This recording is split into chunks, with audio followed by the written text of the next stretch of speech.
இன்னைக்கு கரூர் மாவட்டத்தில் விஜயோட கேம்பெயினில் 31 பேர் இறந்துருக்காங்க மினிமம். இதுக்கு மேலே இன்னும் எத்தனை பேர் இறக்க போகிறாங்க இல்லை இறந்துருக்காங்கன்னு தெரியல. விஜய் தான் காரணம், ஒழுங்காக ஆர்கனைஸ் பண்ண தெரியாமல் எதுக்கு கேம்பெயின் நடத்துறீங்க அப்படின்னு ஒரு கும்பல். கேட்ட இடத்த கொடுக்காம கரண்ட்டை கட் பண்ணி மேன் பவர் போடாமல் கவர்மெண்ட் தான் காரணம் அப்படின்னு இன்னொரு பக்கம். இதில் எந்த பக்கம் சொல்கிறது கரெக்டாக இருந்தாலும் end of the day minimum 30 உயிர் போயிருக்கு. சஃபரிங் இஸ் வெரி பர்சனல்னு சொல்லுவாங்க. நமக்கோ இல்லை நம்மளை சுற்றி இருக்கிறவங்களுக்கு நடக்கிற வரைக்கும் நமக்கு அதோட சீரியஸ்னஸ் புரியாது, அதோட வலி புரியாது அப்படின்னு சொல்லுவாங்க. 30 உயிர், அவங்களோட ஃபேமிலிஸோட சுச்சுவேஷனை யோசிச்சு பாருங்க. எல்லாரும் ஒரு நாள் இறந்து போக தான் போகிறோம். ஆனால் நம்மளோட லைஃப்க்குன்னு ஒரு வேல்யூ இருக்குது, ஒரு மீனிங் இருக்குது. கொஞ்சமாச்சும் அது மீனிங்ஃபுல்லாக இருக்கணும். இந்த மாதிரி விஷயத்தில் இறந்து போகிறதுலாம் என்னால் அக்செப்டே பண்ணிக்க முடியாது. ரொம்ப வலிக்குது, ரொம்ப ஹார்ட் பிரேக்கிங்காக இருக்குது. என்ன பர்சனலாக கேட்டிங்க அப்படின்னா, விஜய் மாதிரி ஒரு பெரிய பப்ளிக் ஃபிகர் பேசுகிறப்போ ஆப்வியஸாக க்ரௌட் ரொம்ப மேசிவாக இருக்கும்னு தெரியும். ஸோ இந்த மாதிரி ஒரு குறுகலான ரொம்ப நேரமான இடம் எதுக்கு கொடுக்குறாங்கன்னு தெரியல.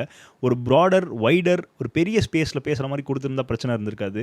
ஏன் கவர்மெண்ட் இதை கம்ப்ரெஸ் பண்ணி இப்படி ஒரு இடம் கொடுத்தாங்கன்னு தெரியல. அது எனக்கு ரொம்ப வருத்தமாக இருக்குது. அதுதான் மேஜர் ரீசன். ரெண்டாவது, கரண்ட்டை கட் பண்ணியிருக்காங்கன்னு சொல்கிறாங்க. ஸோ கரண்ட்டை கட் பண்ணதுனால கடைசி நேரத்தில் எல்லாரும் விஜய் பேசுகிறது கேட்கல அப்படிங்கிறதுனால எல்லாரும் பக்கத்தில் ஓடி வந்து ஃப்ரண்ட்டில் ஓடி வந்தாங்க, பக்கத்தில் நின்று கேட்டாங்க, அதனால தான் இது நடந்துச்சு அப்படின்னு சொல்கிறாங்க. ஆனால் போலீஸை குறை சொல்கிறதுலாம் ரொம்ப பாவங்க. அவங்களுக்கு மேன் பவரே கிடையாது. இருக்கிற மேன் பவரை வச்சு இத்தனை பேரை எப்படி கண்ட்ரோல் பண்ண முடியும் சொல்லுங்கள்? அவ்வளோ கூட்டம், எவ்வளோ போலீஸ் போடுவீங்க? என்ன பண்ண முடியும் இவ்வளோ கூட்டத்தை? Everybody including Vijay should take accountability. ஆனால் என்ன பர்சனலாக கேட்டிங்கன்னா, விஜயோ டிவிக்கேவோ இது காரணம் கிடையாது. ஏன்னா அவர் ஆல்ரெடி பிரெக்னென்ட் உமன் அண்ட் குழந்தைகள் வராதிங்க அப்படின்னு சொல்லிட்டாங்க. அதை தாண்டி வந்துச்சுன்னா பப்ளிக்கும் கொஞ்சம் ரெஸ்பான்சிபிளாக நடந்துக்கணும்.